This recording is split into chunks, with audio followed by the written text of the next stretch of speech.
BSF এর commandant এসেছিল, আমাদের কমান্ডেন্ট পর্যায়ে একটা ফ্ল্যাগ মিটিং হয়েছে এবং বিএসএফ এর পক্ষ থেকে দুঃখ প্রকাশ করা হয়েছে যে গাছগুলি কাটা হয়েছে, এটা অন্যায় হয়েছে এবং তাদের পক্ষ থেকে তারা এটা ব্যবস্থা নেবে। তো সুতরাং আমরাও একদম লাস্ট এটা সম্পূর্ণ বিচার না হওয়া পর্যন্ত আমরা গ্রাউন্ডে আছি এবং যেন শূন্য লাইন বাংলা কেউ অতিক্রম না করে এবং উত্তেজনা পরিবেশ প্রশমিত করার জন্য আমরা বিজিবি প্রস্তুত আছি। পাশাপাশি আমাদের বিজিবির পাশে আমাদের বাংলাদেশি জনগণ, আমাদের দেশপ্রেমিক জনগণ আমাদের সাথে আছে এবং আমাদের জনগণ আমাদের যেটা নিশ্চয়তা করলো ভবিষ্যতেও আমাদের থাকবে।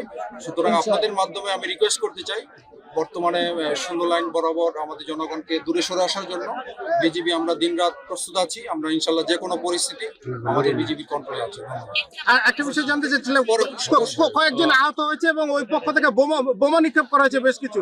বিজেপি সদস্য আহত হয়েছে। বিজেপি সদস্য আহত হয়েছে। না, এটা হচ্ছে আমাদের মব কন্ট্রোল করার জন্য আমাদের তেমন